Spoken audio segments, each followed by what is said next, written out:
한국을 유사시에 타격할 수 있는 군단급 부대가 폭우로 뚝이 터져버린 겁니다. 위성으로 확인해 본 것만으로 주택하고 군 막사 380여 채가 다 떠내려간 거죠. 김주애가 처음 등장할 때만 해도 어떤 얘기가 있었냐면 모든 길은 여정동지로 통한다. 여정이가 많이 해결해 줬는데 4년 전에 조카인 주애가 등장하면서 와르르 무너져 버린 거예요.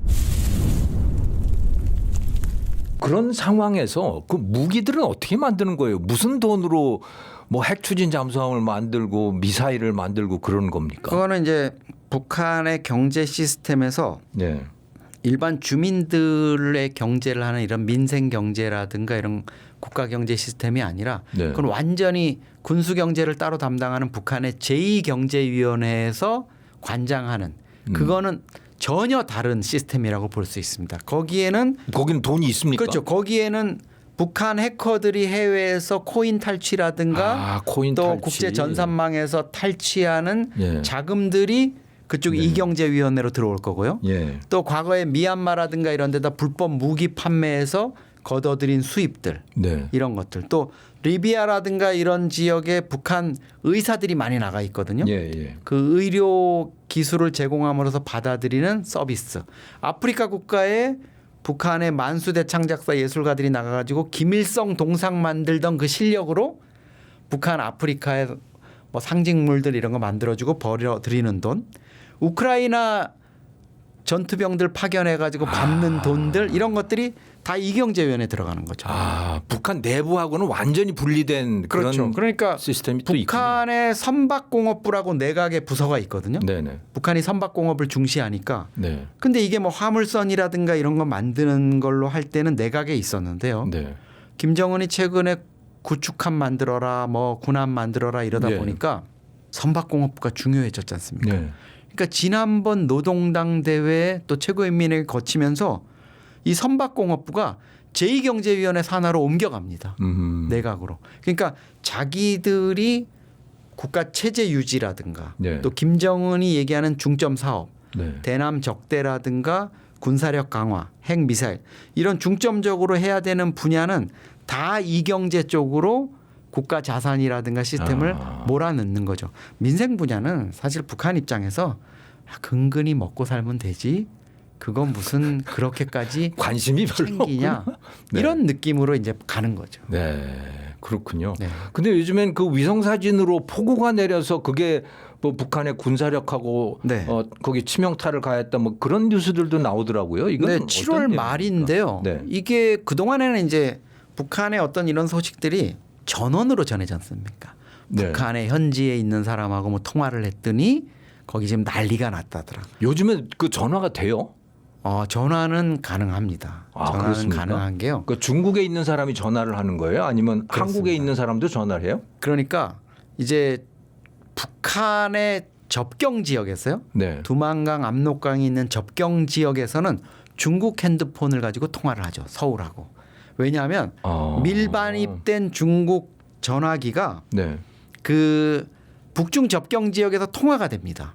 왜냐하면 중국의 차이나텔레콤이 거기다 어마어마하게 전화기 전파가 연결이 되는군요. 우선 탑을 그게. 세워놨지 않습니까? 네. 그러니까 적어도 안으로 몇 킬로까지는 중국 핸드폰 들어간 게 통화가 되죠. 그러니까 그 지역에 있는 주민이나 아니면 내륙에 있어도 그쪽 북중 접경 지역까지 나와서 브로커가 이제 통화가 가능하죠. 심지어는 제가 예를 들어서 이제 북한에 있는 가족한테 탈북민인데 가족한테 돈을 보냈다. 네. 그러면은 그 가족이 북중 접경 있는 데까지 나와서 중국 핸드폰으로 돈 잘 받았다.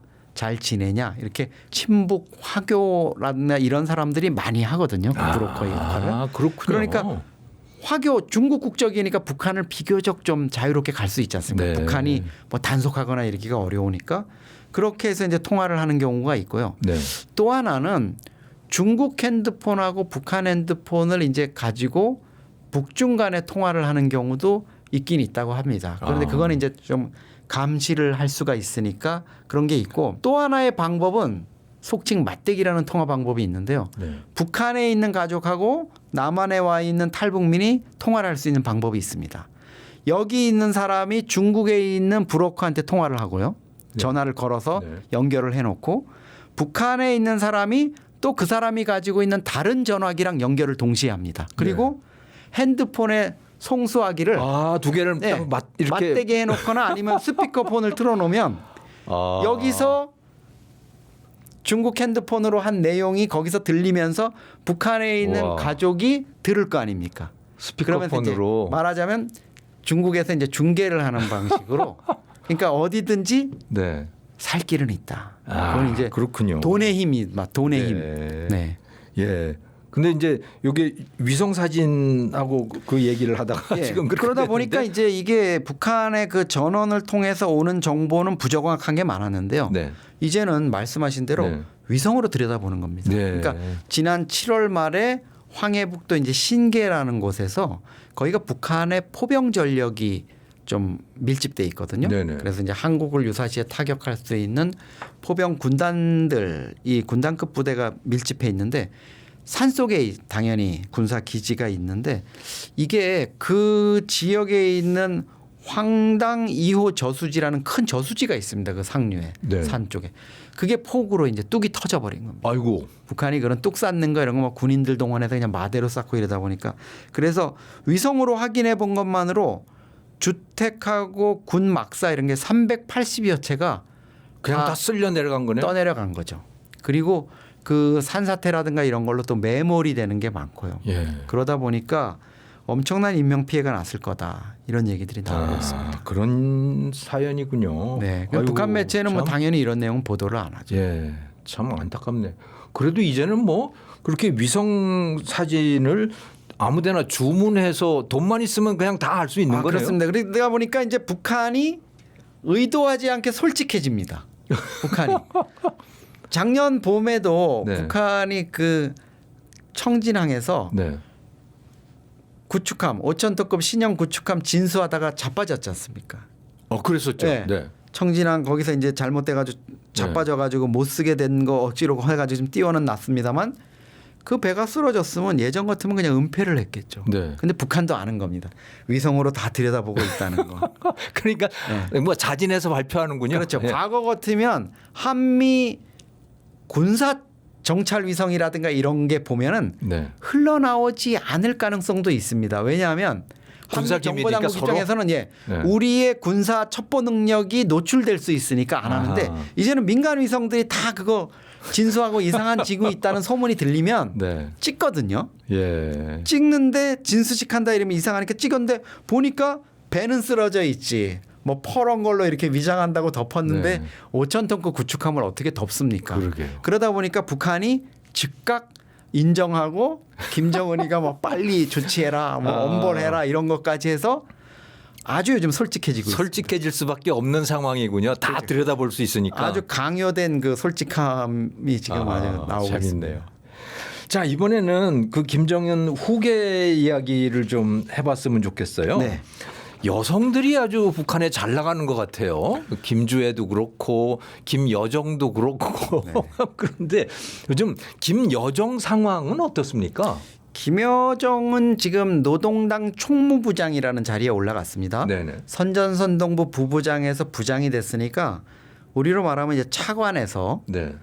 장관이 된 거죠. 37살 나이에 장관이 됐군요. 예, 아버지 잘 만나고 오빠 잘 만나서 뭐 장관이 아니더라도 누가 무시할 수는 없겠지만 네. 오빠의 후광 때문에. 그런데 요즘 아마 좀 많이 우울할 겁니다. 왜요? 저녁 때 아마 그 술 노동당 좀 청사를 마실까요? 나와서 이제 퇴근하면서 차 안에서 네. 대동강 이렇게 노을을 보면서 아마 옛날이여라는 그 이선희의 노래를 부르면서 퇴근할지도 몰라요. 그래도 왜냐하면 장관 진급했는데요. 이게 김주애가 처음 등장할 때만 해도 네. 오빠의 후광을 얻고 노동당 간부들 사이에서요 어떤 얘기가 있었냐면 모든 길은 여정 동지로 통한다. 그 정도였어요? 인사, 진급 군인들, 그 다음에 이권 사업들. 예를 들어 뭐 평양에 요즘 택시 많아졌다 그러지 않습니까? 네네. 택시 사업이 요즘 또 북한에서 이게 꿀단지거든요. 캐시카우 뭐 달러로 요금 받고 이러니까 그런 이권들을 다 이제 하나하나 김여정이가 장악하고 있습니다. 그랬었군요. 예. 그러니까 실권자네요. 네, 뭐 사업을 하든 뭐를 하든 여정 동지한테 얘기해야 된다. 김정은한테 직접 얘기할 수는 없지 않습니까? 네. 여정이가 많이 해결해 줬는데 이게 이제 4년 전에 조카인 주애가 등장하면서 네. 와르르 무너져 버린 거죠. 그러면 그 실권들은 누가 가지고 있는 거예요? 김주의 엄마가 지금은, 가지고 있는 네, 거예요? 이제는 그런 부분들이 당연히 북한 간부들이나 이런 권력의 변화를 본능적으로 읽어내는 사람들이 이제는 이설주한테 가겠죠.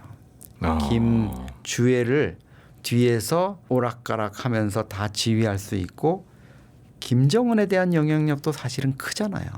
이설주. 그럴 것 같아요. 예, 과거에 판문점에서 문재인 대통령 부부하고 당시에 회담할 때도 보면은 이설주가 그 얘기 하잖아요.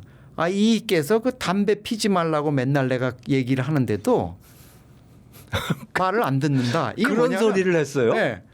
잔소리하네요, 예, 남편한테. 그 바가지 긁는다는 거잖아요.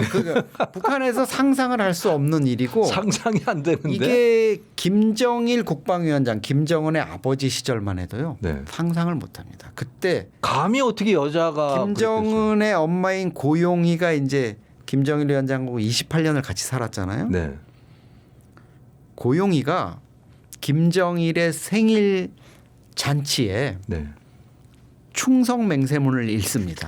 아. 충성 맹세문을 부인인데도 부인이 수령님이군요, 그냥 하지만 수령님. 수령으로서 받드는 거죠. 네. 뭐 장군님의 건강과 뭐를 축원하며 충성을 다할 것을 뭐 우리 국기에 대한 맹세 옛날에 하듯이 남편한테 네. 수령으로서 그걸 하는 거거든요. 야. 근데 지금 이설주는 완전히 달라진 거죠. 이 담배 피지 말라고 잔소리하는 거. 그러니까 이게 김정은 입장에서 보면은 뭐 이설주를 정말 좋아는 하는 것 같아요. 제가 아직도 스위스 모바도 그 커플 시계를 차거든요. 근데 커플 시계를 차요? 커플 시계를 열심히 이설주하고 같이 차고 다닙니다. 아. 그거 그리고 아직까지 그거 보통 일 아닐 텐데. 네, 저희가 뭐 드러나지 않은 걸 수도 있지만 김정은이가 어디 뭐 외도를 했다 누구랑 뭐 애를 낳았다 이런 얘기가 구체적으로 나오는 게 없지 않습니까? 아, 그래요? 없습니까? 김정은이 다른 건 모르겠는데요. 부인 이설주에 대한 어떤 생각 이런 것들이 좀 각별한 이유는 있는 것 같아요. 김정은은 아마 이렇게 생각하는 것 같습니다. 자기 엄마인 고용희가 아버지인 김정일의 그런 여성 편력 뭐 이런 걸로 해가지고 엄청 외롭고 쓸쓸하게 이렇게 있을 수밖에 없었고 그리고 마지막에는 유방암이 걸려가지고 프랑스 파리 병원에서 혼자 치료받다 쓸쓸히 죽었거든요. 아, 그랬군요. 그런 김정은이 그때 엄마가 죽을 때 20살이었습니다. 네. 그런 입장에서 보면 엄마는 아버지를 위해서 우리도 낳고 나를 후계자로 만들고 30년 가까이 정말 충성맹세도 하면서 이렇게 했는데 생전에 한 번도 퍼스트 레이디로서 대접받지 못하고 죽었다. 나는 아버지랑 달리할 거야. 이래서 김정은은 집권한 첫 해에 네. 와이프 이설주 데리고 나왔잖아요. 공연 보고 뭐 물놀이장 다니고 이러면서 얼마 있다 북한 방송에서 부인 이설주 동지하고 퍼스트 레이디로서 완전히 저기라고 남북 정상회담, 북중 정상회담 이런데 다 데리고 나와서 뭐 시진핑하고 인사도 시키고 이러지 않습니까? 네. 근데 그런 부분이 이설주의 파워를 키워준 거고 김여정은 상대적으로 지금 좀 쪼그라들었다 이렇게 볼 수 있죠. 근데 저는 김여정 보면서 좀 의아했던 부분은 네. 왜 말을 하는데 저렇게 거칠게 말을 할까? 저게 작전인가? 일부러 그러는 건지 아니면 그 사람 습관이 그런 건지. 우리 다는 아니지만 네. 우리도 왜 그 재벌 3세들 보면은 정말 못되게 배워먹지 그런 사람들이 못해가지고 있죠. 운전기사 분한테 뭐 막말하고 예. 뭐 쌍욕하고 이러는 녹취 파일 나온 게 있지 않습니까? 네네. 그 김정일이가 애 교육 잘못 시킨 거죠 뭐. 누굴 탓하겠습니까? 그리고 그렇게 이해해. 요 아이들이 네. 가장 그 중요한 시기 10대 시절에 한 6년 정도 김정철, 김정은의 형이죠. 네. 김정은, 김여정이 셋이 스위스 베른의 국제학교에서 유학을 했지 않습니까? 네네. 네. 엄마 아버지 없이 네. 그냥 거기에서 공주 왕자처럼 떠받들리면서 거기서 유학 생활했지 않습니까? 네. 막 간 거죠 그때. 그냥 자기들대로 막 산 거죠. 그래서 입이 거칠어진 건가요? 그리고 지금 보면은 뭐 김정은도 뭐 욕이 반이라 그러지만 김여정이도 보면은요. 세상에 북한이 아무리 그래도 자기네들이 뭐 국가 체제를 주장하는데 네. 관영 매체를 통해 다만이 뭐니 나오는 그 글이라는 게 예. 그래도 어느 정도 정제돼 있어야 되지 글쎄요. 않습니까? 예. 제가 보면 말씀하셨지만 김여정이 그냥 밤에 승질나는 대로 문재인이 나쁜 XX 우리 오빠를 망신시키고 뭐 그냥 자기 일기장이나 아니면 SNS에 올렸다가 왜 우리 정치인들 네. 아침에 보고 아차 이래가지고 뒤늦게 내리고 구설에 오르고 이러는 수준의 글을 담아랍시고 이거 담화로 내세요 하고 이렇게 하는데 그걸 누구도 거기에 대해서 이게 그래도 우리가 관영 매체로 나가고 전 세계가 보는데 이 표현은 이렇게 하면 좋겠습니다. 그러니까 외교적 표현이라고 하는 게 이렇게 있는 건데. 할 수 있는 사람이 없는 거죠. 아무도 그렇게 시비를 했는데 못 거네요. 갑자기 김여정이가 눈 찌릿하면서 뭐라고요? 당장 집으로 가세요. 이래버리면 큰일 나는 거 아니에요. 그렇게 이해를 건드릴 해야 수가 없는 것 되는군요. 같아요. 지금 네. 보면은. 그러면 김주애는 정말 후계자가 될 가능성이 있는 겁니까? 지금은 이제 가능성의 단계를 넘어서 네. 선거로 말하면 확실의 단계를 넘어서 유력과 확실의 중간 단계에 저는 있다고 봅니다. 그 정도군요. 예, 그러니까 국회 정보위원회의 국정원이 후계자로 수업을 받고 있다고 보고했고 얼마 뒤에는 후계자로 유력하다 그랬다가 최근에는 후계자 김주애라는 표현까지 썼지 않습니까?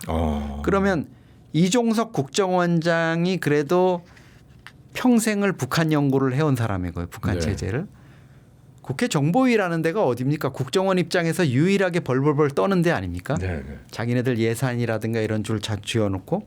근데 거기다가 예를 들어서 정보 판단을 미스했다. 확인되지 않은 정보를 보고했다 이랬다가는 나중에 무슨 일을 당하려고 국회 정보위에 그렇게 보고를 하겠습니까? 그러니까 지금 나오는 여러 가지 우리가 접하고 있는 북한 김주애의 모습 네. 등장시키는 상황 이런 거에다가 거기에 더해서 국정원은 한미 정보당국이 공통으로 파악해서 소위 사실로 인정된 시인된 첩보라고 하는 김주애 후계와 관련한 어떤 정보를 가지고 있는 거죠. 그렇군요. 보다 구체적인 예를 들어서 뭐 그렇게까지 김정은을 감청할 수 있을지는 모르지만 김정은이가 부인 이설주하고 뭐 대화하면서 아유 그래도 뭐 주애로 가는 수밖에 이제 없어 이랬다거나 아니면 간부들하고 최선희 외무상이나 뭐 이렇게 좀 속마음 통하는 사람들한테 이렇게 언뜻 시사를 했다거나 이런 정보들이 갖고 있는 거죠. 그러니까 저렇게 확실하게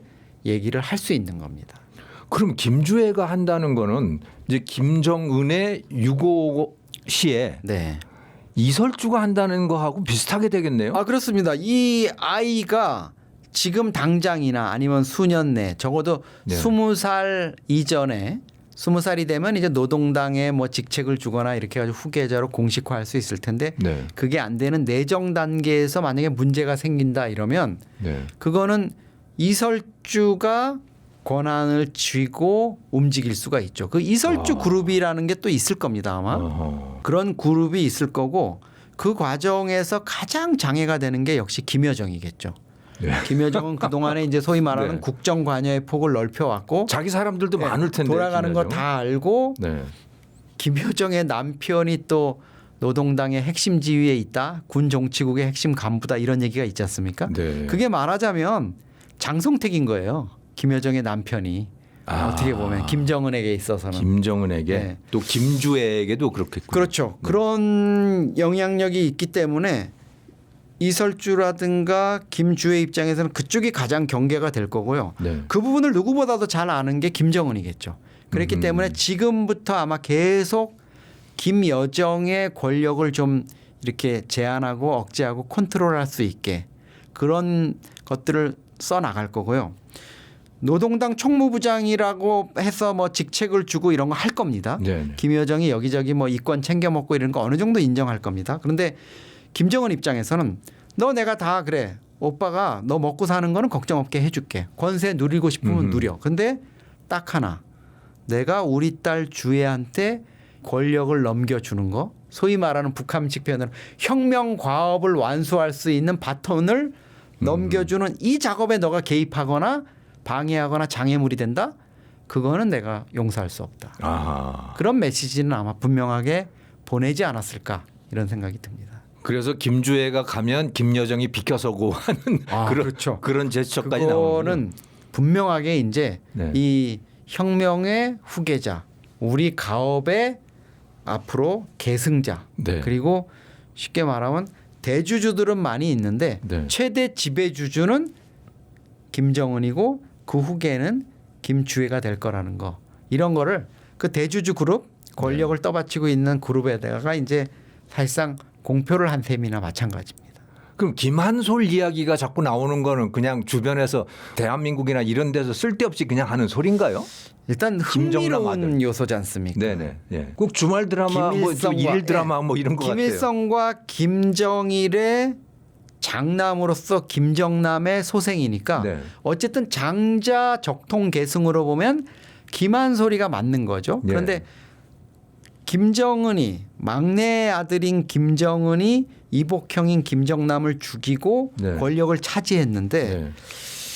그 과정에서 이제 김정은이 김정남을 죽였다는 게 이제 이게 김한솔 불씨를 살려놓는 이런 게 된 거죠. 아버지를 죽였잖아요. 김한솔 네네. 입장에서. 그렇죠. 네. 그러면 이거는 아버지가 죽었다는 것 플러스 아버지가 김정은 정권에 대해서 계속 독재를 한다거나 북한을 잘 인민들을 살려야 된다는 이런 메시지를 보내다가 죽었다는 거는 김한솔 입장에서는 그 유지를 받들어야 되고요. 음흠. 또 하나는 불구대천의 김정은을 죽이기 전에는 자기의 삶이 온전할 수가 없는 겁니다. 우리 뭐 그렇겠네요. 과거에 동서고금의 네네. 스토리를 보면 그렇다 보면은 김한솔이 95년생이거든요. 1995년. 이제 31하고 31. 아주 웰 에듀케이티드 돼 있는 친구입니다.